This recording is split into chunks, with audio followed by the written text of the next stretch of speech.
제가 지금 올리는 물건들은 저희 멤버분들이 질문 주신 거고요. 저희 온라인 트레이닝 멤버분들은 아, 이게 내 물건이구나 라고 다 알고 계실 거예요.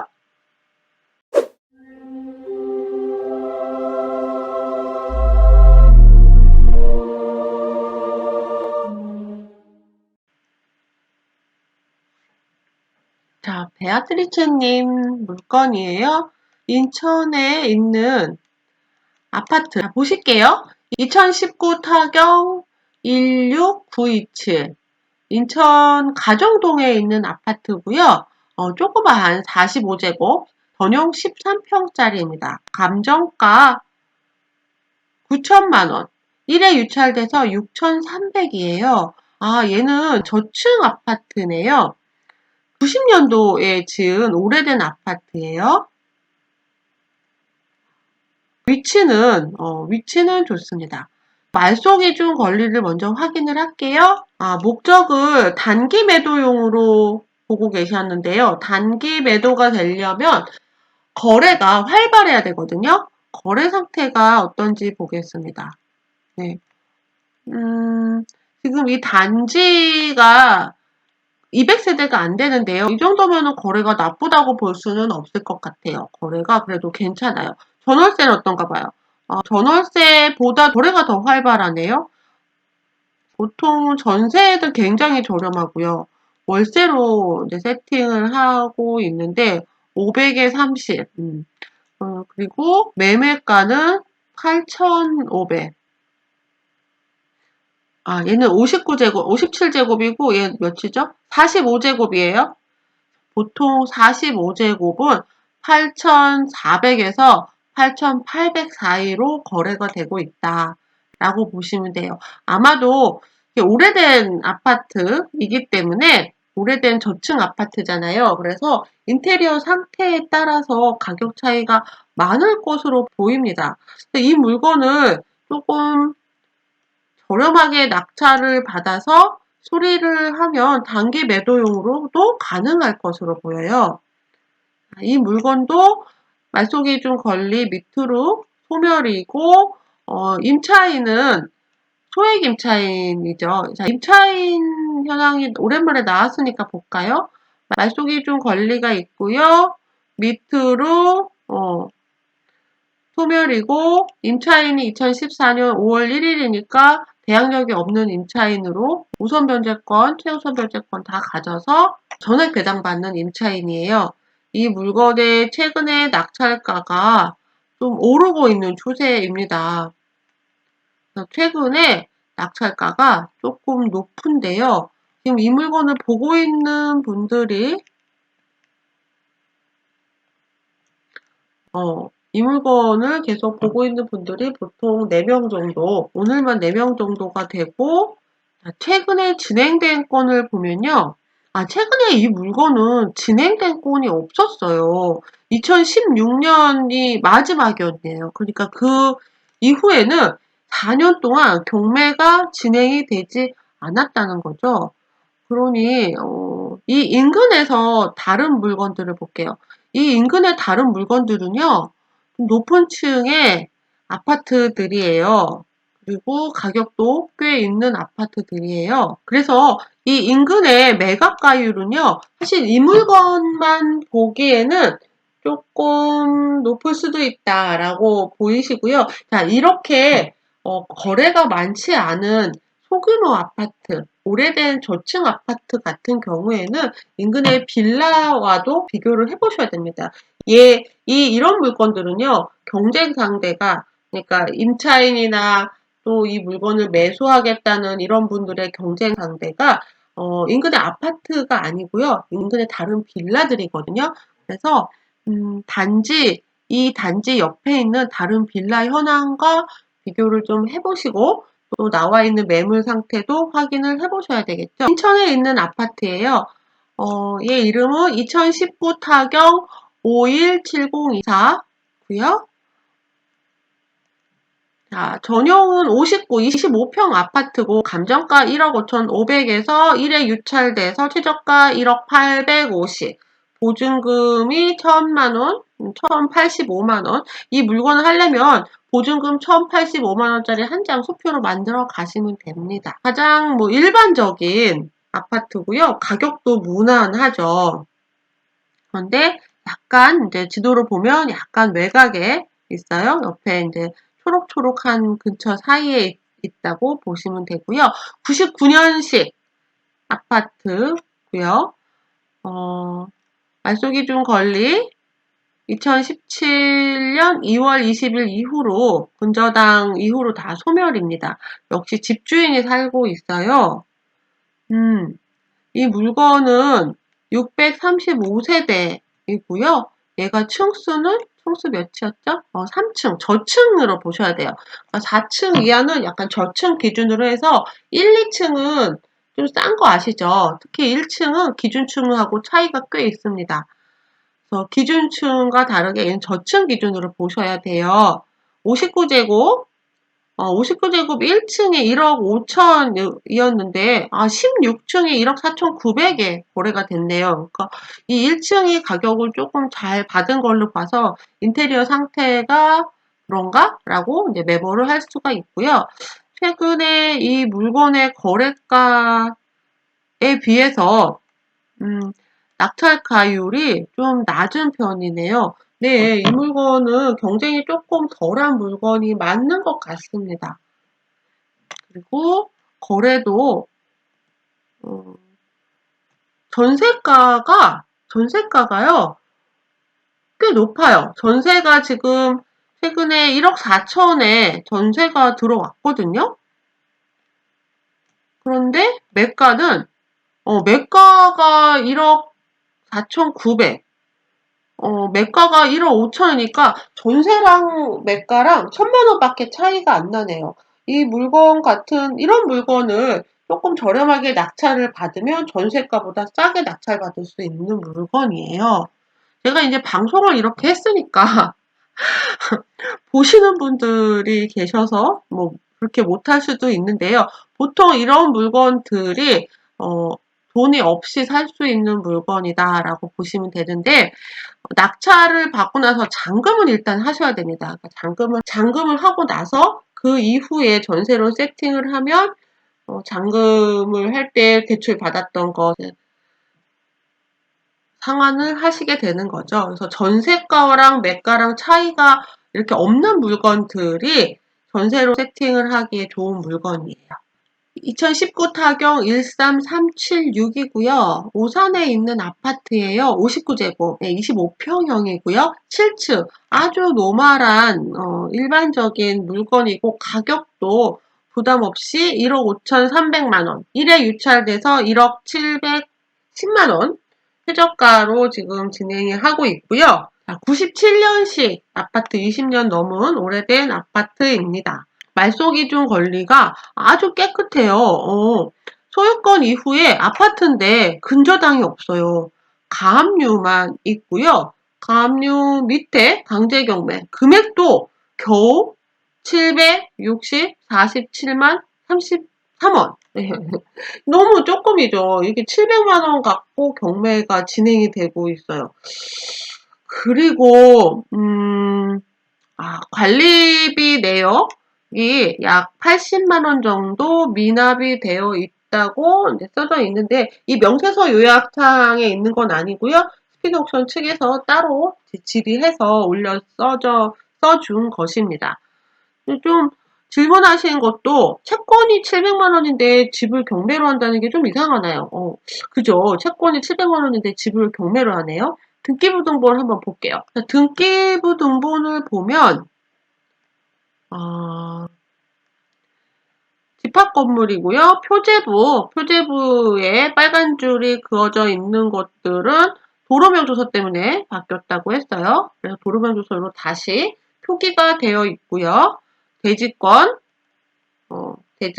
표기되어 있고요. 그리고 건물에 대한 부분 59제곱이고요. 그리고 밑에 이제 소유권에 관한 사항이 있어요. 소유자가 48년생이신 어르신인데요. 소유자가 여기에 사시다가 주소를 옮기셨고요. 그리고 2010년에 오산에서 압류가 한번 들어왔다가 12년에 압류가 해제가 됐고, 그리고 18년 이번에 국민카드에서 카드 대금이었네요. 아까 K땡땡은 카드 대금 600만 원으로 지금 경매가 진행이 되고 있는 거예요. 카드 대금 600만 원으로 경매가 진행이 돼서 신권 지나고 벌써 1회 유찰까지 왔어요. 이분이 지금 주소가 거기에 이 집에 살고 계시지 않는 걸로 되어 있는데, 그런데 임차인도 없어요. 을구 볼게요. 을구에서는 근저당이 원래는 있었거든요. 집주인은요, 이 집이 처음 지어졌을 97년도부터 집주인이었던 분이시네요. 그때는 주택은행, 그러니까 지금은 국민은행인데 당시엔 주택은행에서 대출을 받았다가, 그리고 2010년도에 대출을 다 갚았어요. 이 집에는 대출이 하나도 없어요. 대출도 없고 임차인도 없고. 그래서 어르신이 이 집에 안 사시는 것 같은데요? 이 어르신이 이 집에 사시는지 안 사시는지 뭔가 좀 사연이 있어 보이는데, 아마 관리사무소에 가면 그 사연을 알 수 있을 것 같습니다. 네, 등기부등본을 보면 그 사연을 어느 정도 유출을 할 수 있다고 말씀드렸어요. 아마도 경매는 왠지 그냥 진행이 될 것 같은 어떤 사연이 있는 상태로 보입니다. 뭐 현장에 가서 한번 보셔도 될 것 같아요. 금액이 이렇게 작은데 경매가 계속 진행이 되고 있는 물건이었어요. 59제곱이니까 1억 4천, 1억 2,500, 1억 2,500에서부터 1억 5천, 1억 4,900 사이로 거래가 되고 있고요. 전월세 보면 1억 2,500에서부터 1억 4,500. 물론 이제 수리가 깨끗한 집은 전세가를 더 받을 것으로 보이고요. 자, 이 물건 또 전세랑 매가랑 크게 차이가 안 나는 물건이에요. 그래서 전세가보다 조금 싸게 낙찰을 받으시면 시세 차익을 낼 수도 있고, 전세로 세팅해서 무피로 보유하고 2년 후에 시세 차익을 낼 수도 있는 물건으로 보입니다. 자세한 내용은 현장 답사에서 얘기해 드릴 건데요. 첫 페이지에서 간단하게 이렇게 보실 수 있습니다. 모티샨님 물건이에요. 대항력 있는 임차인이라고 써 있어요. 관련 사건. 변경 떴네요. 원래는 1월 22일 날 매각기일이어서 이 물건 입찰하시려면 이날 진행을 하는 거였는데, 어떤 이유로든지 변경이 떴어요. 그러면 이날 입찰을 할 수 없다는 얘기고요. 다시 입찰을 할 수 있는 날이 주어집니다. 자, 2019 타경 2422고요. 종로에 있는 빌라예요. 그리고 전용은 16평, 거의 17평짜리 전용 빌라고요. 감정가 2억 4,500. 다음 기일이 지정되지 않았습니다. 신건이고요. 96년도, 25년 됐네요. 25년 된 빌라입니다. 전에 이 빌라의 다른 평형에 거주하셨군요. 그래서 당시 전세 가격을 적어주셨어요. 노후된 빌라여서 저렴하고 조용하고 교통이 편리하다고요. 그렇군요. 노후된 빌라지만 수리를 하면 괜찮을 것으로 보이네요. 자, 현장 권리 분석 보시면요.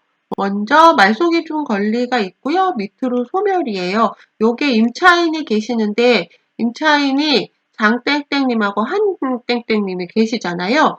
이 두 분은 아마도 부부라고 써있네요. 두 분은 부부라고 되어 있습니다. 대항력이 있는 임차인이네요. 2016년 4월 21일에 전입을 했으니까 2016년 8월 24일보다 먼저 전입을 하신 분이고요. 그리고 확정일자도 빠르기 때문에 가장 먼저 배당을 받으실 거예요.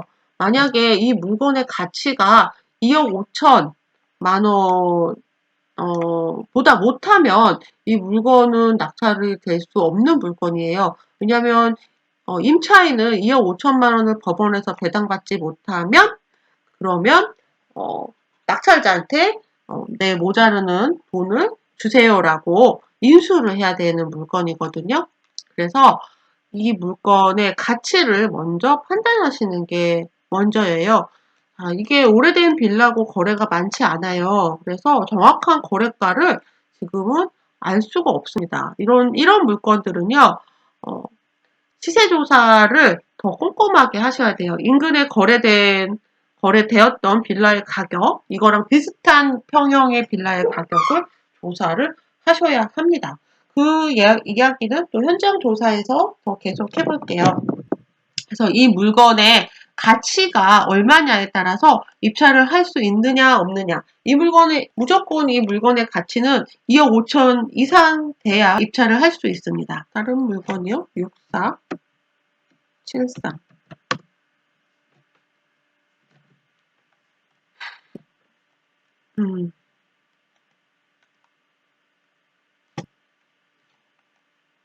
자, 이 물건은요, 전주예요. 2019 타경 6473. 전주에 있는 아파트인데요. 낙찰이 되었습니다. 낙찰이 되었는데요.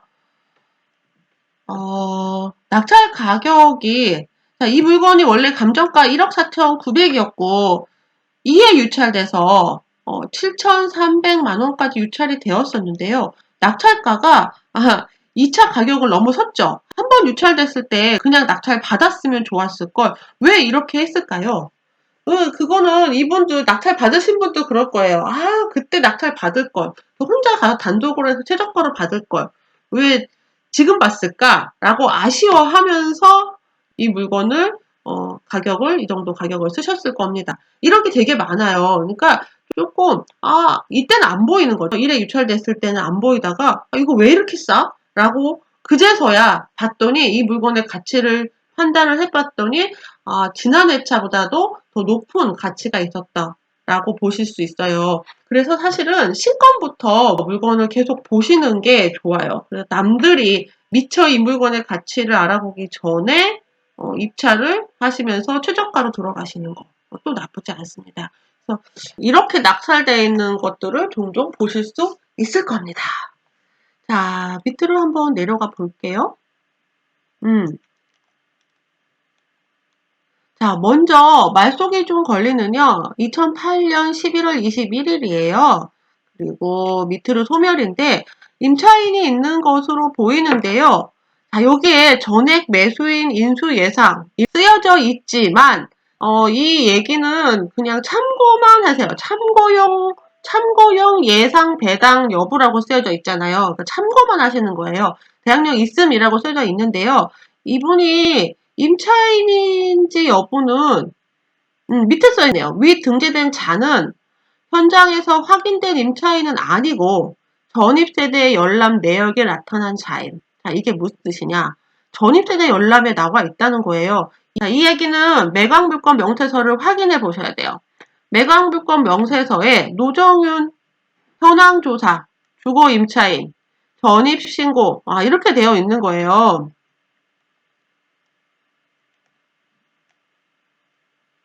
자, 여기 보시면 이분이 신고한 내용이 아니에요. 점유자가 권리 신고를 한 게 아니라 현황 조사를 갔더니 누군가 2008년도에 전입한 사람이 있더라.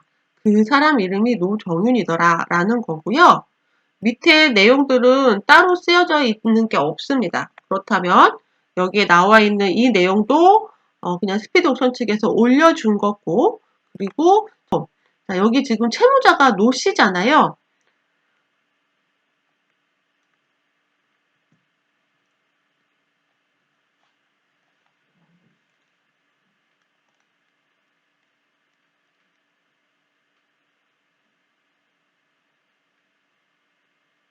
지금 이 소유자 노세윤 씨, 딱 봐도 노세윤, 노종윤, 형제, 자매 뭐 이런 분들이네요. 이분들 그래서 노정윤 씨는 임차인은 아닌 것으로 보입니다. 그리고 지금 이 노세요시 주소 자체도 집주인 주소 자체가 이곳으로 되어 있어요. 땡땡님은 임차인은 아닌 것으로 보입니다. 그럼에도 불구하고 여기에 이렇게 쓰여져 있는 거는 임차인 현황에 누군가 이름이 쓰여져 있다면 이렇게 그냥 써주는 거예요. 그러니까 참고만 하셔야 되고 스스로 권리 분석을 하실 수 있어야 되는 거죠. 임차인 현황에 있는 노땡땡님은 임차인은 아닌 것으로 보입니다. 그래서 낙찰을 일반적인 가격에 낙찰을 받으셨네요. 자, 이 물건은요. 2019 타경 2991입니다. 월세 세팅을 목적으로 하셨어요. 월세 세팅하기에는 금액이 조금 있기는 한데요. 그러면 월세가를 확인을 하셔야 되겠네요. 이 지역에 예전에 사셨어요. 교통이 편리하군요. 자, 이 물건은요. 감정가 3억 4,500이고요. 1회 유찰돼서 2억 7,600. 그리고 입찰을 한 분이 낙찰을 받아가셨어요. 3억 100만 원에 낙찰을 받아가셨네요. 단독으로 오셨는데 누가 한 명 더 있었으면 좀 괜찮았을 텐데 혼자 들어가셔서 3억 100만 원에 낙찰을 받았습니다. 전용 12평짜리 자그마한 이게 아파트 빌라 같은 아파트예요. 아파트긴 한데 모양이 약간 빌라 같은 거죠. 건축물 대장에 아파트로 되어 있으면 아파트인 거죠. 우리가 보통 보기엔 약간 빌라 같다 보실 수 있네요. 구땡땡님이 혼자 들어가셔서 3억 100만 원에 낙찰을 받아 가셨어요. 가격이 최저가보다 조금 올려 쓰셨네요. 건물 등기사항을 보시면 소유권 이후에 신땡땡 신땡땡님이 강제 경매를 넣는데요. 신땡땡이 아니라 심땡땡일 거예요. 이분들이 경매를 넣은 거예요. 권리자가 주택도시보증공사 이러면 전세자금 대출을 받으신 분이 전세금 반환으로 인해서 경매를 넣었고 그리고 그 권리의 승계는 주택도시보증공사에 있다. 이렇게 보시면 되죠. 그러니까 임차인들이 구땡땡 낙찰받으신 분이 이름이네요. 똑같네요. 결국 구땡땡님이 임차인이 낙찰을 받으신 거고요. 임차인은 심땡땡님의 자녀 어머니와 아들이 살고 있고 그리고 이분들이 임차인이 직접 경매를 넣었고 결국 임차인이 직접 낙찰을 받았다. 이렇게 보시면 되겠네요. 모티샤님께서는 내 집 마련을 하는 실거주 물건이랑 또 시세 차익이랑 월세 여러 가지로 한번 골라보셨어요. 자꾸 이렇게 고르다 보면 정말 내가 할 수 있는 그 물건을 찾으실 수 있게 되는 거예요. 그래서 지금 막 잘 모르겠다. 이게 과연 내 목적에 맞는지 모르겠다라고 생각이 드시겠지만 계속 하다 보면 이거는 맞다. 기다, 아니다, 이게 감이 옵니다. 그래서 그 감이 올 때까지 우리는 계속 연습을 할 거예요. 자, 마지막으로, 수원에 있는 아파트입니다. 2019 타경 16122입니다. 지금 이 물건 낙찰이 된 물건이에요.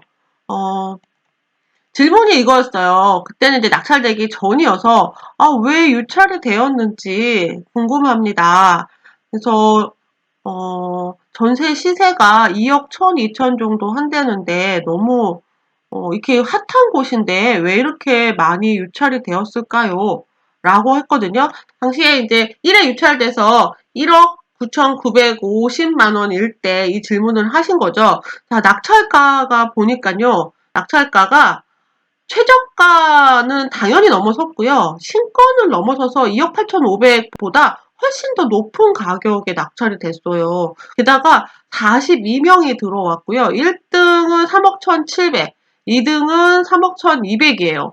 그러니 이런 물건은 어떻게 해야 된다고요? 신권에 혼자 들어갔어야죠. 신권에 혼자 들어가서 낙찰을 받았어야 되는데 2억 8,500에 낙찰을 받을 수 있는 물건이었는데 괜히 아무도 2억 8,500에 누군가 낙찰을 받았으면 이렇게 42명이 들어갔으니까 41명이 힘들게 법원에 가지 않아도 되는 거였잖아요.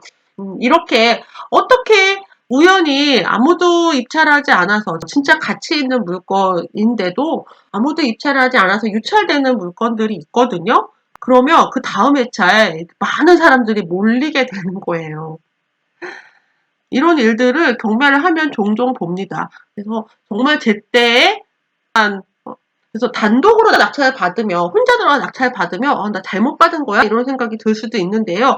정말 고수들은 제대로 가치를 판단을 하고 남들이 다 알아보기 전에 적당한 수익을 낼 수 있는 가격으로 들어가서 혼자 낙찰을 받죠.